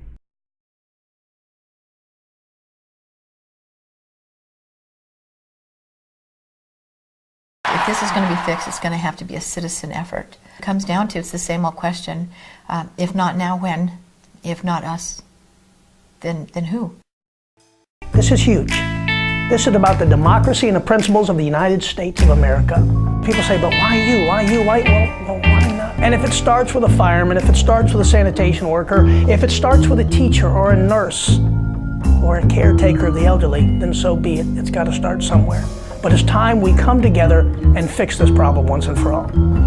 There is no serious person out there who would suggest somehow that you could even rig America's elections. To say that it doesn't exist is an outright lie. Not on My Watch was paid for by Our Voice PAC. For more information on how you can get involved, go to ourvoicepac.com. You can help make sure this film gets into a theater near you by donating at ourvoicepac.com. Donations are not tax deductible. My healthcare costs were going to double this year. Doubled. It was down to healthcare or my student loans. I found a better way. It's neighbors helping neighbors. Liberty Health Share. It's freedom from insurance. At Liberty Health Share, we support each other and keep health costs down. We're changing the way you're paying for health care. This is the way it should be. We're all in this together.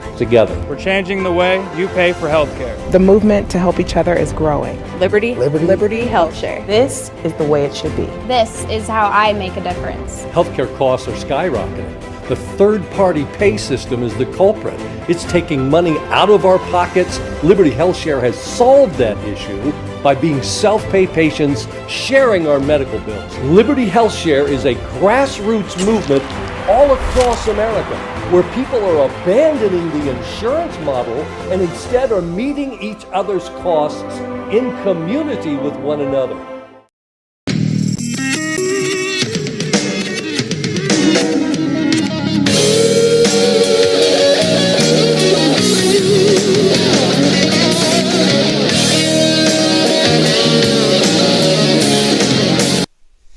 Thank you for staying with us. This is the Conservative Commandos radio show with Sharron Angle and and yours truly, Rick Trader. For rebroadcasts of our shows, check out our websites, ccrshow.com or CCRS Network. Please like us, friend us, and follow us on Facebook and on Twitter. Sharron, our next guest is with us, and he's not actually a guest. He's an alumni of Conservative Commandos. Please welcome him to the show.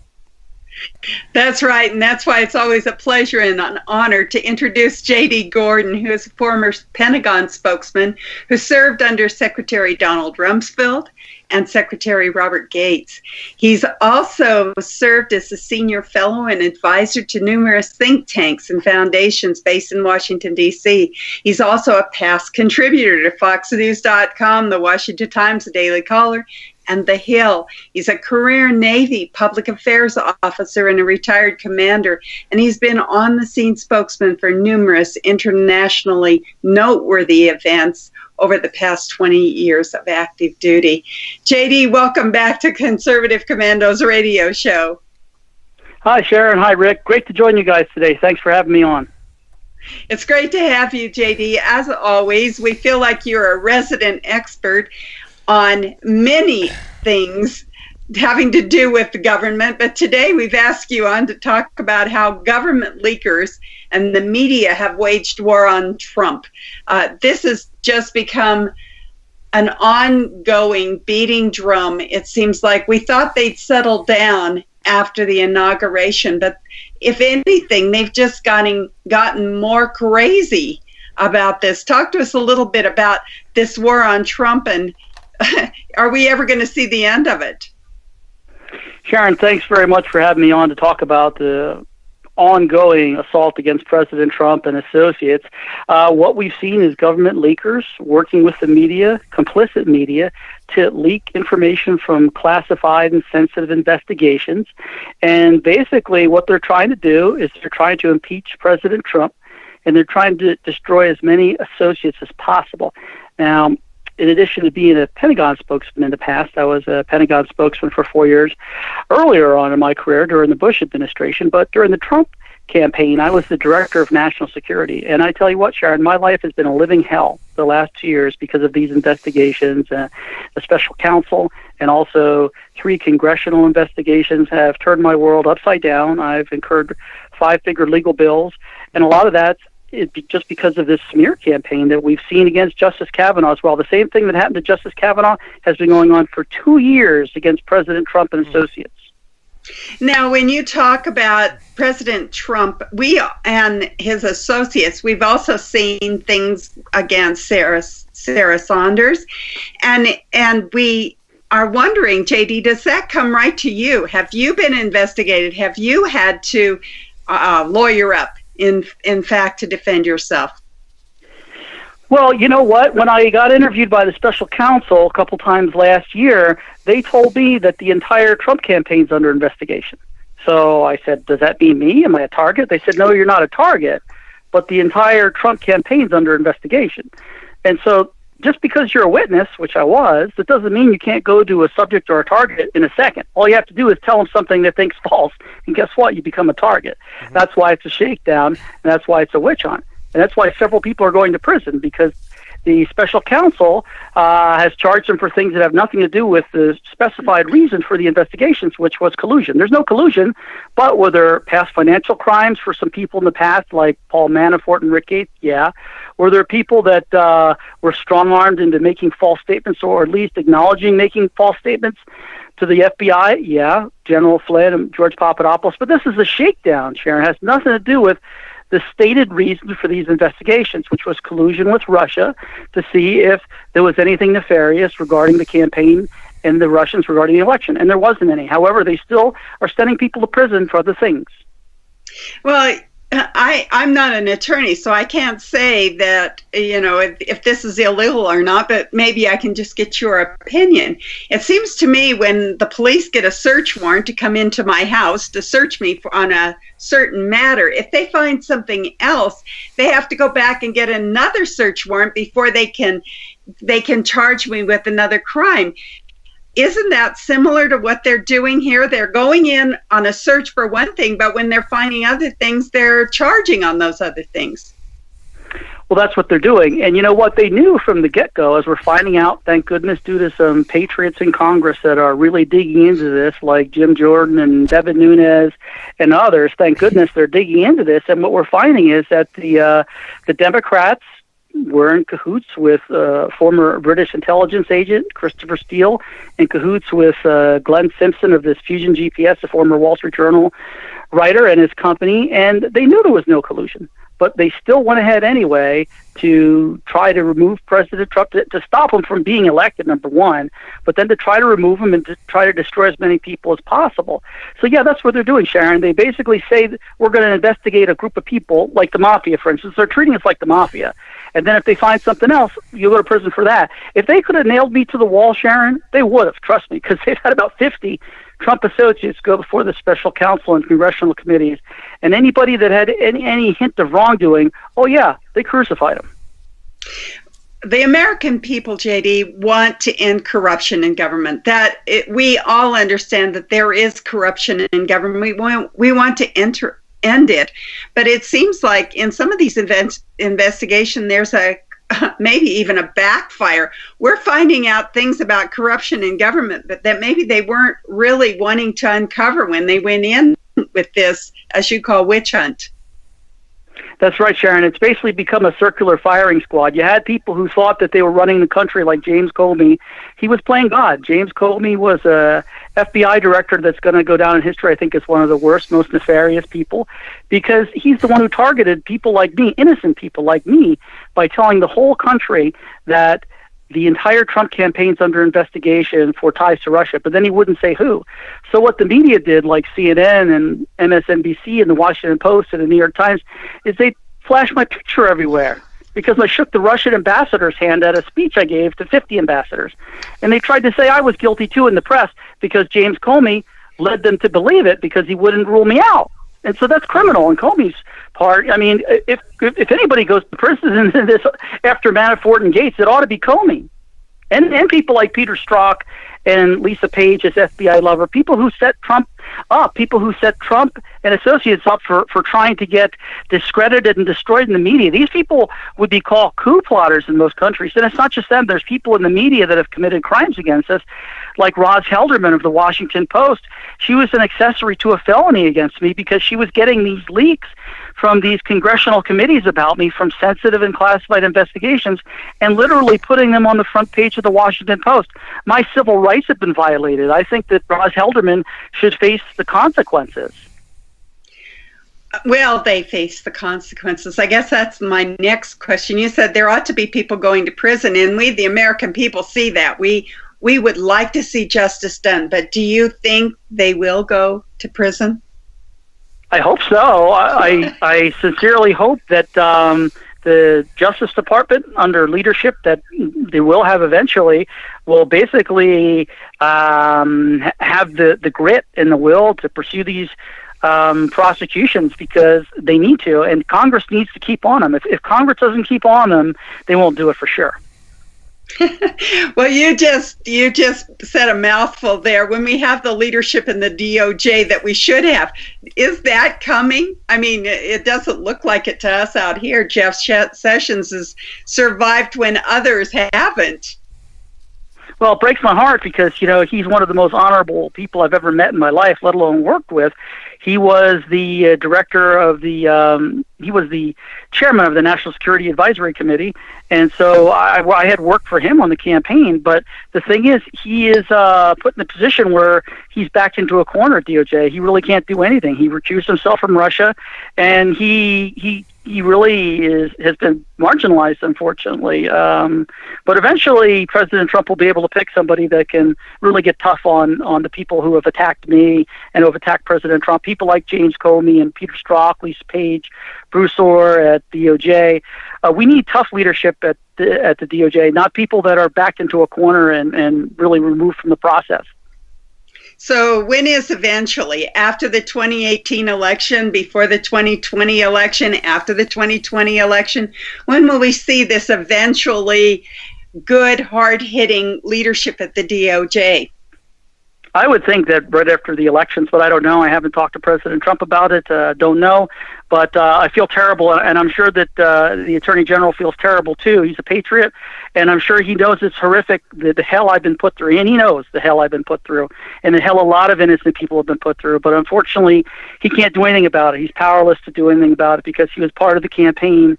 He accepted the job as Attorney General, but then since he was part of the campaign and it was under investigation, he technically had to recuse himself. So it's just a tragedy, and I'm sure he feels terrible about it. Now, I want to shift just a little bit because we've been watching the character assassination, the reputation of a good man, Brett Kavanaugh, just being trashed. And many people believe that stuff still. How do you get your good name back? J.D. Gordon, I believe that your name has been trashed as well. How do you get your good name back, even if people go to prison? Well, that's the key, Sharon. I don't think you can. It's near impossible. I mean, what we have to do as a country is come to the realization that a lot of innocent people have been smeared unfairly, like Judge Kavanaugh, now Justice Kavanaugh, like me, like dozens of other people on the Trump team who have been brought before the special counsel and committees. How do you get your reputation back when you're just smeared constantly? If you Google us, and even Google's part of the plot. I mean, they put the bad stories up top. I mean, so it's like fighting a gang. I mean, could you imagine if MS-13 took over the country in some ways, or the Bloods or Crips or the Mafia? That's sort of what happened in some ways. I hate to say, the United States is not the United States that I grew up believing it was.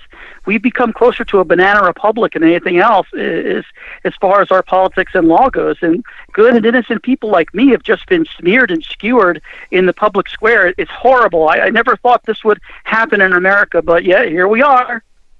Well, it's been happening, and of course that was a very personal question that I asked because I got the smear in 2010. I'm still living with it. I can't seem to get my good name back, but right now we have to go to a break. We're talking with J.D. Gordon about leaks and smears and just the constant war on Trump.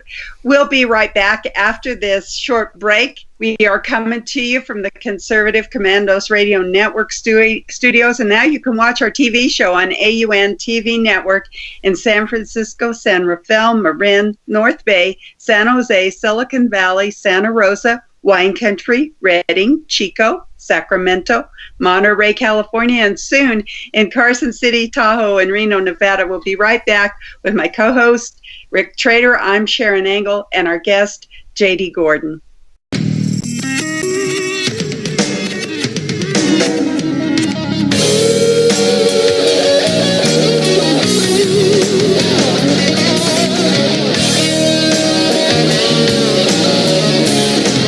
My healthcare costs were going to double this year. Doubled. It was down to health care or my student loans. I found a better way. It's neighbors helping neighbors. Liberty Health Share. It's freedom from insurance. At Liberty Health Share, we support each other and keep health costs down. We're changing the way you're paying for health care. This is the way it should be. We're all in this together. We're changing the way you pay for health care. The movement to help each other is growing. Liberty Health Share. This is the way it should be. This is how I make a difference. Healthcare costs are skyrocketing. The third-party pay system is the culprit. It's taking money out of our pockets. Liberty Health Share has solved that issue by being self-pay patients sharing our medical bills. Liberty Health Share is a grassroots movement all across America where people are abandoning the insurance model and instead are meeting each other's costs in community with one another.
Thank you. And thank you for staying with us. This is the Conservative Commandos radio show with Sharron Angle and and yours truly, Rick Trader. Our guest this segment is a dear friend of ours, J.D. Gordon, a former Pentagon spokesman, served with Secretaries Donald Rumsfeld and Robert Gates. He was an advisor to Herman Cain, Mike Huckabee, Donald Trump, and he also worked with Governor Sarah Palin. But with all that, JD's most notable accomplishment is he was a co-host here on Conservative Commandos Radio. I say that in jest. JD, thank you for holding through that break. We do appreciate your time. Thank you, Rick. It's an honor. Always great to come back to Conservative Commandos Radio. You know, JD, you and I are friends. We've known each other probably as long as I've been doing this show. It's going on 10 years now. You started out here as a guest, and you have been a co-host here. I know you as a very good man, JD, and through all the trials and tribulations that you have been through, you've been in my thoughts and prayers. And I've tried to put you in my... I try to put me in your place, which I cannot do. And you talked about how these allegations have led to 5-figure legal bills and things like that. But JD, friend to friend, can you talk a minute about how this has affected you and your family personally? Like, for instance, I know you had to delete your Facebook account, your Twitter account. I talked to you today about doing a Skype video interview with us today. You had to delete that. But talk about how it's affected J.D. Gordon and his family.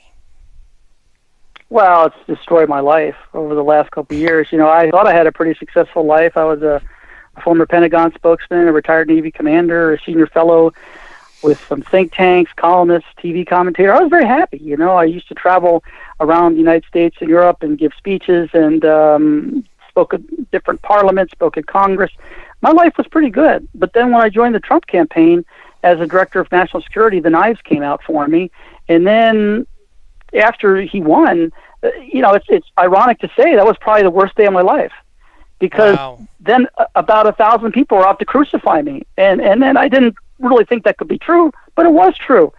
Because basically I was getting lied about by members of Congress like Adam Schiff to the entire country. I had the FBI director, James Comey, go after me and about 50 of my colleagues, and he knew most of us were innocent, but he didn't care. He cast a cloud over all of us. He ruined my life, 5-figure legal bills. Thank God that Michael Caputo, one of my colleagues on the campaign, paid my legal bills because he had such a terrible situation. He was looking at $100,000 in legal bills for nothing, absolutely nothing, just a smear campaign against him. So he had a GoFundMe page, and due to great exposure on talk radio, places like Rush Limbaugh and Hannity, he was able to raise $350,000. Thank God, and thanks to his grassroots supporters. Michael Caputo paid my legal bills. But I didn't get a job in the administration. I was up for some senior posts in the administration, including an ambassadorship. I didn't get that because when people are talking about you on CNN as if you're going to be indicted, well, no one wants to nominate you for anything if they think you're going to be indicted. So I lost all my opportunities to go in the administration. Well, JD, as I said, you and I are friends. And when you were going through all this, I felt horrible because I know what kind of man you were. I really do. And you know, beyond the legal bills and things, I thought about you even trying to sleep at night. You know, that had to be hard. The personal relationships that you've built up over a lifetime and how they and you were affected by all of this. I just can't imagine, JD. Oh, it's horrible. You know, I've had family members disown me, too. Oh, my God. Just because I work for Trump. Oh, yeah, because they hate Trump so much. I've got disinvited from a lot of the social circuit things I used to go to in D.C. I was always on the embassy circuit at different places. I got disinvited all across town. I still go to some, but it's very rare. I've lost clients. I've lost work. I've lost income. It's just been devastating. You know, what's happened to Justice Kavanaugh, the entire country saw it unfold the last 2 weeks. Well, that's been happening to me for 2 years. Now, it hasn't been as salacious. They said I met with the Russians. Yeah, I shook the Russian ambassador's hand at a speech I gave at the Republican National Convention, and I was also instrumental in advising delegates at the GOP platform that we didn't want to arm Ukraine because Mr. Trump didn't want to arm Ukraine. Neither did President Obama, by the way. But yet the media and members of Congress spun it into a way that was perversely not what it was. They tried to make it seem nefarious, and it wasn't at all. But that's what they do. They lie, they leak, they prevaricate, and they all try to character assassinate you. That's what it's about. Just like Sharron was mentioning how she was character assassinated too when she ran for Senate in Nevada. All these horrible things were said about her, and there's still a lot of terrible things you could read about her, and terrible things that people say. She probably got stalkers. I got 4 stalkers. I had to file 4 complaints with the FBI against stalkers to protect me and my family. Yeah, exactly. It's horrible. So all because you shook an ambassador's hand. Yeah, because the media lie all the time. Hey, JD, speaking of the media, and by the way, what you're telling me and what Sharron tells me, I always think about Raymond Donovan, who was in the Reagan administration, was indicted, went through a trial, was found not guilty. I'll never forget what he said when he walked out of the courtroom door. Which office do I go to get my reputation back? JD, what I wanted to talk with you now about is, as you said, you testified before, 4 committees? 3 committees and the special counsel. Would you talk for a minute about the leaks? Absolutely. Please. Absolutely. Well, leaks have been somewhat regular from the congressional committees, some of them worse than others. Yet I've told some things to congressional committees that didn't leak. So it's not a slam dunk. It's not like you go in there and they leak everything. It's not that way. Well, nothing should be leaked, JD. Nothing should be, in my opinion. But nothing. You're right. Nothing. They're all felonies. You're right. Nothing should be leaked from these investigations.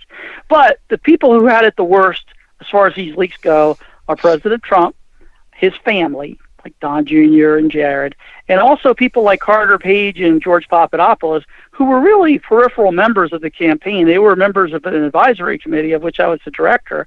But it was criminal what happened to people like President Trump, his family, Carter Page, and George Papadopoulos. A lot of leaks.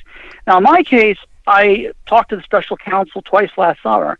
And after the first time I talked to them, it's supposed to be private testimony. And what happened is the very next day, Roz Helderman from the Washington Post, an investigative reporter, calls me up and says, "Hey, JD, I heard the special counsel's interested in a certain topic that had come up." And I says, "Where are you hearing that information?" She says, "I can't reveal my sources." And I'm like, "Well, I know who your sources are, the special counsel." And I'm like, I'll call them right away. And I called the 2 agents who did the investigation, who did my testimony. I said, "Hey, guys, I thought this was supposed to be private. Do you want me to go leaking that you leaked to the public, because that's going to backfire on you guys?" And they said, "No, we can assure you it wasn't us leaking, but we'll talk to our supervisors." So what? I don't know, who. Yeah, that's what they'll talk to their supervisors. It wasn't them personally. Mackerel. But you know who the person was signing subpoenas for us? Jeannie Rhee. Jeannie Rhee was Ben Rhodes' lawyer. Ben Rhodes was the Deputy National Security Advisor to President Obama. So here it is, Ben Rhodes, the Deputy National Security Advisor to Obama. His lawyer, Jeannie Rhee, is the person signing subpoenas for people like me and others to appear before the special counsel. Robert Mueller has a lot of hardcore Democrat donors on his team. I mean, that's who most of the prosecutors are. This is like a hit job against Team Trump. I mean, that's what it is. It's a hit job. And unfortunately, they didn't nail me because there was nothing to get me for. But don't think they didn't ask tough questions. Don't think they didn't. Why didn't they just make it up like they did on Brett Kavanaugh? Well, yeah, I know. A little bit different there, but yeah, a lot of people made up stuff about Brett Kavanaugh. The special counsel didn't, of course, and the special counsel I don't think made up anything on anyone, except they said they were going to go after people for collusion, but it was basically a shakedown of anything and everything they could find on about 50 people that were on Team Trump. It was a total shakedown, and unfortunately, at least 4 are going to prison. Manafort, Gates, Flynn, and Papadopoulos for nothing to do with collusion. So this is a hardcore team, the special counsel. I just hope they wrap up the investigation soon. Yeah. J.D. Gordon, I want to thank you so much for joining us on the Conservative Commandos. I want to apologize for America for what you and your family have been put through. I think it's a disgrace.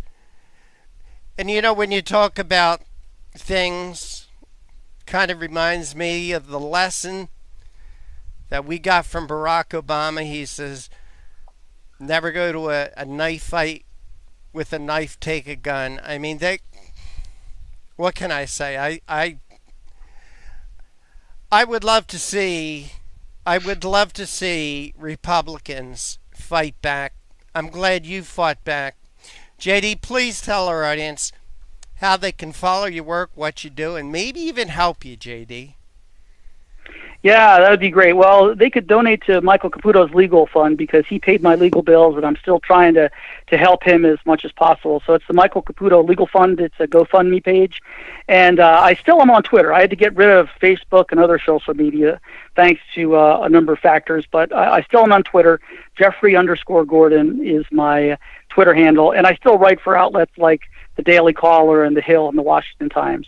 Well, JD, you always have a voice here. You know that, right? I do. Thanks, and God bless you, Rick. Thanks for having me on and having the ability to talk about it and what's happening to America. Americans need to know what's happening in Washington. It's horrific. Absolutely, they need to know. They need to know what government or the rogue branches of government or the political hacks of a previous administration have done to good people. It's just disgusting. I don't think there should be any place for that. I mean, if you want to disagree politically, that's one thing. But to ruin innocent people's lives, that's something else. I wouldn't want our side to do it to their side. But it's we don't. Disgusting. We don't. That's what one of Stephen Colbert's writers put on Twitter the other day. Well, at least we ruined Brett Kavanaugh's life. I mean, that's how they think. Unbelievable. J.D. Gordon, thank you so much for joining us. Take care and God bless. Thanks, Rick. You too, and Sharon as well. God bless. We always have a home here with us. Absolutely. I'm going to come back as a co-host. Thanks, guys. And you are listening and watching the Conservative Commandos radio show with Sharron Angle, Anna Little, and yours truly, Rick Trader. Don't go away. We will be right back after this break with more. Thank you, JD. Thanks. God bless you guys for having me on to talk about.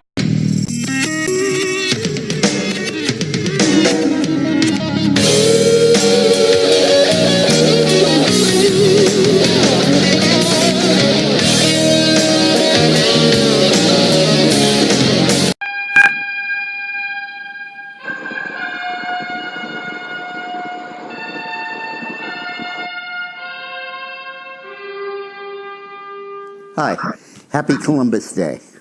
Do you believe that the new education system, the core curriculum, says that you're supposed to treat Columbus Day as a day of mourning because it began the extinction of the Native Americans? Unbelievable. And how interesting that they discovered the new world and called it the New World. All of our professions now about wanting to make the world new. Well, this really was a new world. We're going to double this year. Doubled. It was down to health care or my student loans. I found a better way. It's neighbors helping neighbors. Liberty Health Share. It's freedom from insurance. At Liberty Health Share, we support each other and keep health costs down. We're changing the way you're paying for health care. This is the way it should be. We're all in this together. Together. We're changing the way you pay for health care. The movement to help each other is growing. Liberty Health Share. This is the way it should be. This is how I make a difference. Healthcare costs are skyrocketing. The third-party pay system is the culprit. It's taking money out of our pockets. Liberty Health Share has solved that issue by being self-pay patients sharing our medical bills. Liberty Health Share is a grassroots movement all across America where people are abandoning the insurance model and instead are meeting each other's costs in community with one another.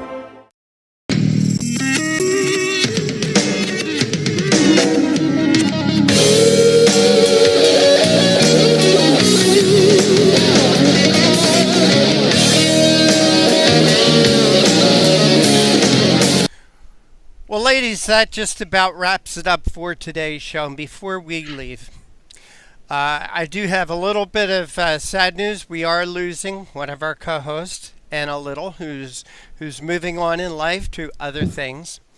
And I would just like to thank Anna. When I started Conservative Commandos a little over 9 years ago, and we were looking to expand from its original format, Anna Little was the very first phone call I made. I met Anna shortly before that while she was running in a political campaign. And as I was sitting there that morning, actually with the way the chairs were, my back was to her. I heard this voice, and she was saying all the right things about the Republican patriotism and liberty and freedom. And I stood up and turned around because I wanted to know who this lady was. And that lady is Anna Little. And like I said, Anna has been with Conservative Commandos just about from the beginning. She has been a huge help to me, a huge help to Conservative Commandos. And I'll never forget that. And Anna, once a Conservative Commando, just remember this, always a Conservative Commando. So again, Anna, I want to thank you for the last nearly 9 years that you and I have worked together on Conservative Commandos. Well, I just want to say that you're very welcome. This has been the best 2 hours of my week, every week, and I have enjoyed it immensely. I started off before Conservative Commandos getting frustrated, like many of you listeners and viewers out there, and I would be making all kinds of ruckus in my living room, sometimes throwing things at the television set. It is much more productive for me to get out on Conservative Commandos radio and speak my mind as a conservative and encourage other people to do that. So thank you, Rick and Sharron, for giving me an opportunity to positively vent frustration rather than to just, I guess, get ill and crazy in my household there. So thank you very much. And Anna, if your new day job allows you ever to come back on with us as a guest or whatever, that would be great too. But again, Anna, thank you so much for all your help and support, even behind the scenes, all the help and support you. And hey, let's add your husband Rob to this also. He's helped us a lot too with computer problems and glitches and whatever. But I just wish you and your family all the best in your future endeavors. Thank you very much, Rick. And Sharron, I want to say also farewell for you for the next few days till we get together again. Sharron, how can our listeners follow you? SharronAngle.com. SharronAngle.com. Okay, and for now, I guess that's it. We're out of time. We got to run. We got to go. Take care. God bless. We'll see you tomorrow on TV and radio.